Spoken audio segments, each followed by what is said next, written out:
Good evening. Nice to have you join us on the news at 5 on Channels Television. These are the stories and reports we're tracking at the moment. I'm Dominic Iwiwu. Hello and welcome. Happy celebrations to our Muslim brothers and happy holiday to Nigerians. This Eid-Fitri, a very significant Muslim festival, marking the end of the 30 days Ramadan, the Islamic holy month of fasting. Globally, it's a time of great celebration and feasting as Muslims around the world come together with family and friends to commemorate the completion of their fasting obligations. In Nigeria, Eid-Fitri is a significant event with many people traveling back to their hometowns to celebrate with loved ones. Across different prayer grounds today, Muslims prayed for the unity of the country and restoration of peace in troubled regions in the north and southeast. Staying with the celebrations, the President of the Federal Republic of Nigeria, who is in Lagos, prayed at the Dodan Barracks prayer ground to mark the Eid. He asked Nigerians to continue to pray for peace in the country and also practice the preachings of the Holy Prophet. He also enjoined Nigerians to abide by the virtues of selflessness, perseverance, kindness, and compassion beyond this period. These young ones walk onto the prayer ground full of energy to join older ones gaily dressed for the 2026 Eid-El-Fitri prayers, marking the end of Ramadan.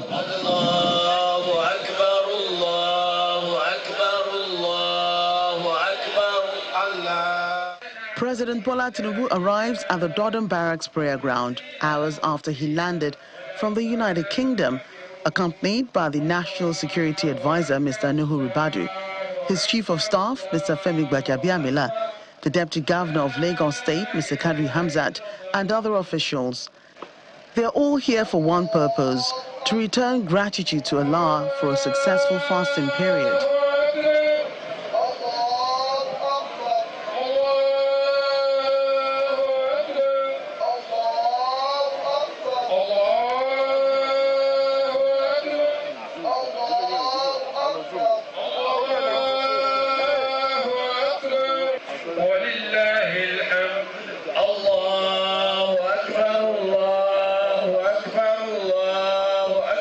Our interaction with people must be good. We ourselves, in terms of character, we must be a good person. And that's the whole essence of Ramadan. We need to be patient and understand with the government that they are putting in their best and approaching the election season too. We need to be extra vigilant. And basking in the success of his trip to the United Kingdom, the president admonishes Nigerians to love one another and support the efforts to reset the country. We must continue to be our brother's keeper, good behavior, good neighbors, love to humanity, and kindness to all of us. And pray for peace in our country. He also speaks on the need for religious tolerance. Being able to accept one another as our brother's keeper. Tolerance among all faiths. The fact that we worship the same God means that as time might be different, our behavior may be different, but we say to God Almighty, it is one God. Others believe that the country is on the right track and Nigerians should commit their leaders to prayers, always. And my message is simply for Nigerians to remain united, to stay united in spite of the challenges that we have. And we must continue to preach unity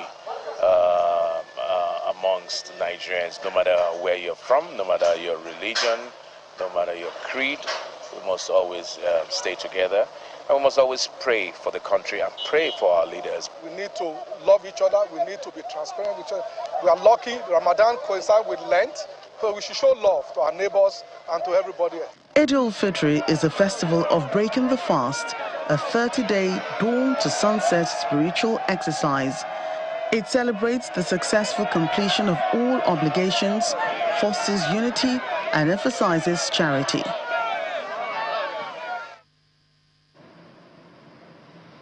Among the early callers at the prayer ground today was the Vice President, Senator Kashim Shettima. After observing prayers at the Maiduguri Ramat Square in Borno State, he prays for harmony among Nigerians to overcome the challenges confronting the nation. He then reassures Nigerians that insecurity in the country will be contained through the proactive measures deployed by both the federal and state governments. Our State House correspondent, Emperor Simon, reports. Undeterred by the recent attacks by terrorists, Muslims in Borno State converge on the Ramat Square in Maiduguri to observe the Eid-El-Fitr prayers, which marks the end of the Ramadan fast. Vice President Kashim Shettima, Governor Babagana Zulum, and other prominent personalities also joined the thousands of worshippers to observe the 2 rakat prayers.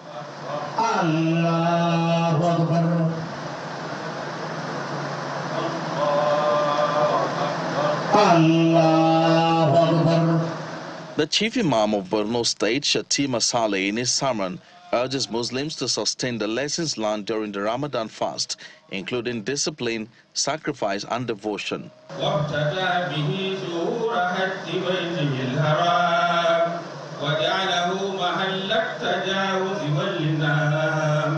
In an interview, Vice President Shettima underscores the importance of unity and peace among Nigerians. My message to all Nigerians is a call for unity. It's a call for us to understand that what binds us together supersedes whatever that divides us. Incidentally, the Ramadan coincided with the Lent season for our Christian brothers and sisters. We believe that the 30 days of fasting that we endured or we observed calls for a deeper reflection for us to understand that unity and peace of this country is absolutely essential for our development. There can never be peace without development. There can never be development without peace. We should call on all Nigerians to fuse into one and face our common challenges of underdevelopment, insecurity, and destitution. The Vice President also notes that tackling insecurity and other challenges confronting the nation requires all hands to be on deck. We want to salute the Governor of Borno State, the Sheikh of Borno, and all the people of Borno for their resilience, for their commitment, and for their passion to enthrone peace, social harmony, and progress in Borno, the Northeast, and the nation as a whole.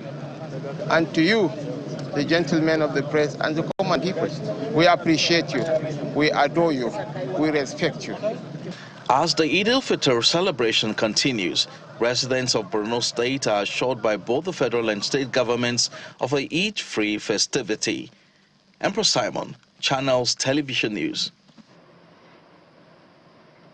The Deputy Senate President, Senator Barral Jibrin, is felicitating with Muslims across the country on the successful completion of Ramadan. Speaking in Abuja shortly after observing the Eid prayers, Senator Jibrin canvasses support for President Bola Tinubu's administration amid ongoing security challenges in some parts of the country. We pray that may God, may Allah subhanahu wa ta'ala help our country, unite our country, help Mr. President in what he's doing to reform the entire things in this country for the better, so that he could bring prosperity to our nation. What we need at this time is to continue to give Mr. President support and human support, and as well as prayers, so that he can succeed in what he's doing to bring prosperity to our nation. We are facing global problems that are all over the world. We can see what is happening in the Middle East, in Europe, and so on and so forth. The world is full of challenges, and we are not an exception. So what we need at this period is to continue to support Mr. President and pray for our nation, because we know for us that are working with him that is determined to bring prosperity to our nation. In Kano State, the 16th Emir of Kano, Muhammadu Sanusi II, led the first Eid prayer at Kofar Mata Eid ground around 8 a.m. The prayer drew top dignitaries and residents, including Governor Abba Yusuf, the Secretary to the State's government, Umar Farouk, and the Commissioner of Police, Ibrahim Adamu Bakori. A close associate of the Emir, Mohammed Al-Hatu, said the sermon emphasized unity and peaceful coexistence in Kano State. In the meantime, the 15th Emir of Kano, Aminu Ado Bayero, conducted a separate Eid prayer at Nasarawa Palace at roughly the same time. The prayer, led by Sheikh Kamaluddin Al-Basa, focused on promoting unity, peace and support for stability in the state. Allahu Akbar. Allahu Akbar.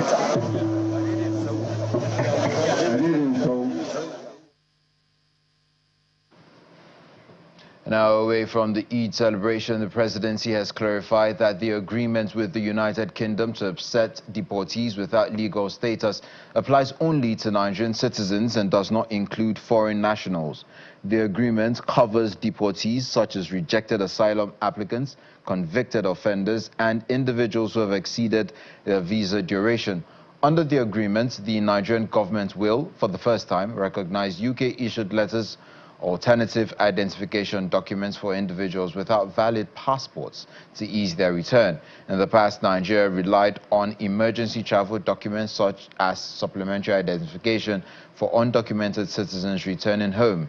In a separate statement, the Ministry of Interior said deportations would be carried out on a case-by-case basis following proper identity verification. It also noted that the framework defines its scope and key areas of collaboration, including information sharing, capacity building, training, and joint research on migration management and border security. Now to the southeastern part of the country. After more than a decade, the crisis rocking the traditional stool of Awka Kingdom has thankfully come to an end. The report of the Commission of Inquiry into the Awka traditional stool, reaffirming Obi Gibson Nwosu as the Eze Uzo II of Awka and declaring Chief Austin Ndigwe an imposter, has now been submitted to the Governor, Professor Chukwuma Soludo. In the report, the commission, headed by the former Chief Judge of Anambra State, Justice Paul Obidigwe, the dispute over the traditional stool was brought to an end. Professor Chukwuma Soludo makes his entrance into the executive chambers of the Lighthouse Awka, where members of the Commission of Inquiry into the Awka traditional stool crisis are already waiting.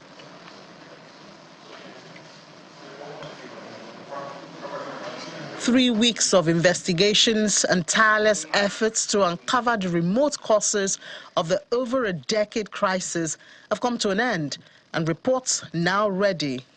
Mr. Governor, they have completed their work, and today they are here to submit their report.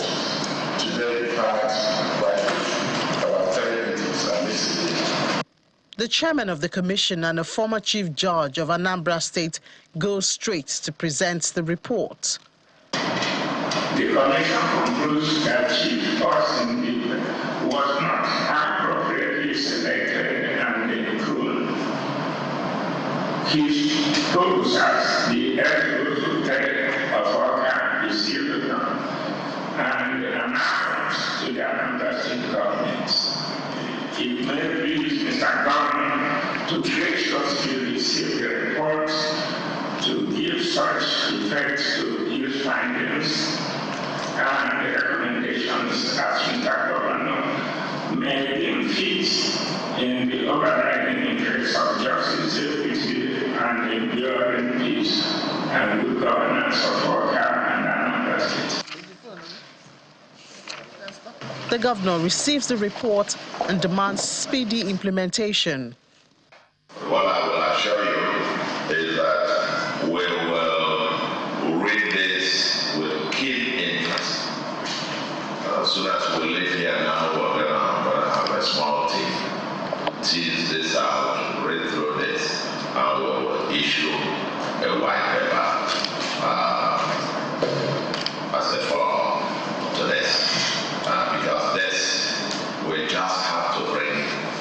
permanent peace to the Awka. Rounding off the event, the governor maintains that Awka, as the capital of the state, cannot be brought into ridicule, noting that if the institution of the Reverend Eze Uzu is in dispute, it diminishes the entire state, and so insists that there must be law and order. The Abia State government, led by Governor Alex Oti through one of its agencies, has raised the alarm over the high rate of glaucoma in the state, revealing that 6,381 confirmed cases have been recorded in the past 28 months. These figures were presented at the 2026 World Glaucoma Week Symposium in Umuahia by the administrator of the Abia Eye Health Management Bureau, Dr. Betty Emeka Obasi. She says the figure may rise as more people are diagnosed. So that they can be able to reach out to the community. Members of the Abia Eye Health Management Bureau, led by Dr. Betty Emeka Obasi, join researchers, clinicians, policymakers, and development partners for a symposium pushing for glaucoma-free and the importance of community-driven effort to raise awareness to prevent blindness caused by glaucoma. Distinguished ladies and gentlemen, can we give it up? Representing Governor Alex Oti, the State Health Commissioner, Professor Enoch Uche, is asking Abia residents to utilize facilities and equipment provided by the state government to improve eye health. So that brings the ball to our court. We need, as a people, to ensure that we use these facilities. Of course, from the National Blindness Study, in 2015, it was found that the Southeast has the highest prevalence of glaucoma, 6.1%. That's almost like double of the national average. And so, what we're doing is to make sure that there are facilities for people to be able to go there, get screened, and of course, ensure that this is detected and prevented. The State Eye Health Management Bureau says it's conducted more than 13,500 free eye screenings across the state in an ongoing health campaign. Glaucoma is not just a medical condition. It is a silent epidemic. Africa bears the heaviest global burden, and in Abia State alone, our records show from September 2024 to date, it shows 6,381 confirmed cases of glaucoma. We know the true figures are higher because more than half of those living with this remain undiagnosed. This is why the World Association's global theme, Uniting for a Global Free World, aligns perfectly with our local theme, Glaucoma Free World, a shared responsibility. An expert from the University of Calabar describes glaucoma as a leading cause of irreversible blindness in the country, stressing the need for early detection and regular eye examinations, particularly for people above the age of 40. Glaucoma is a leading cause of irreversible blindness. Eye care professionals have worked for years to detect and manage this disease. Preventing glaucoma blindness requires everyone's involvement. Regular eye examinations are essential for early detection. Share awareness with family, friends, and community. That's part of what we're doing today. Also, about 40% of those with glaucoma report very late to the hospital, which is a very major problem that we have. We do not want late presentation at facilities anymore. We want people to report early to facilities. Eye care specialists continue to call for increased awareness and routine checks to reduce preventable blindness in the state.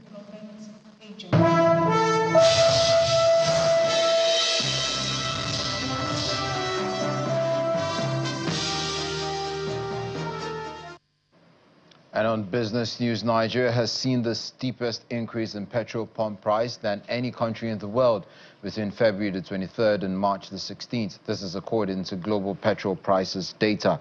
Latest report from the leading data platform which tracks and publishes retail energy prices across more than 150 countries highlights that Nigeria's increase outpaced all other markets tracked in the period by 39.5%.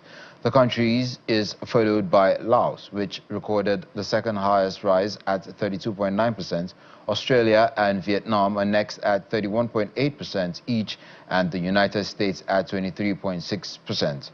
At the lower end is South Africa, which recorded 1% increase in petrol price, and Mexico 0.5% rise. The increases followed an escalation of the ongoing conflict between Israel and the United States against the Islamic Republic of Iran, which has caused the largest supply disruption in the global oil market's history. Now, there's no doubt that the ongoing conflict between the United States and Israel against Iran is having a larger than expected impact on the business markets, investments, and economic outlooks around the world.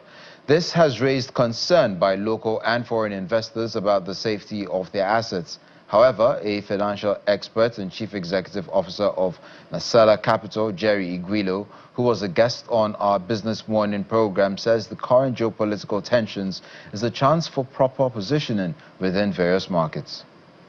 This is a time for strategy. You sit down and you understand that we are in a volatile global environment. So what do you do first? The first and most important thing is to preserve capital. You need to preserve your capital. You need to begin to think of liquidity. This is the time where we say cash is king. So there will be a lot of move towards your short-term treasury bills type investment where you need to find cash and park it, because, of course, we are in an uncertain global environment. So when you invest in equity today, you need to be very strategic. Of course, we see the increase in oil prices. So which companies are benefiting?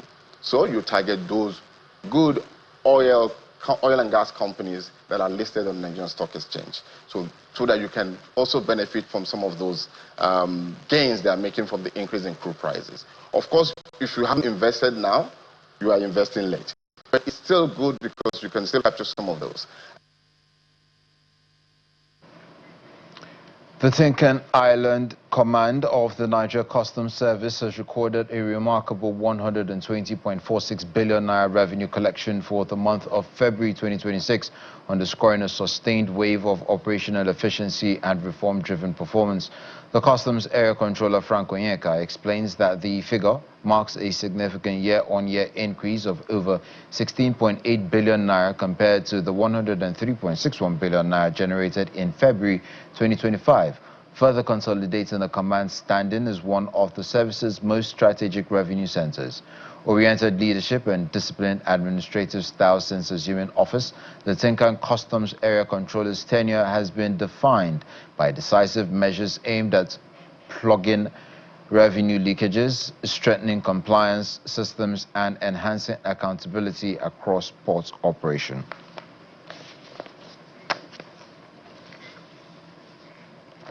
And that's it on the news at 5. I'm Dominic Iwi. Up next is The World Today.